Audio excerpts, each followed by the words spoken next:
Zašto je islamu musliman dozvoljeno da oženi 4 žene?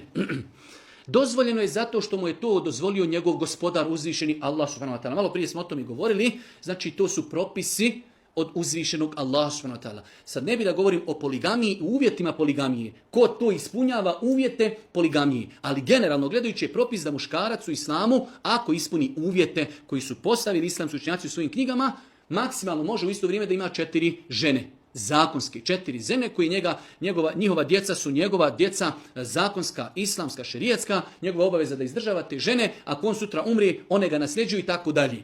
Zašto je to tako? Zato što je to dozvolio i propisao uzvišeni Allah, gospodar zemlje i nebesa, sveznajući, on zna šta nama odgovara, šta nam je potrebno, šta je to što čovjeku odgovara. Pa je uzvišeni gospodar dozvolio da muškarac u isto vrijeme može imati 4 žene, nešto što se zove poligamija, pod uslovima koje su definisali jasno islamski učenjaci.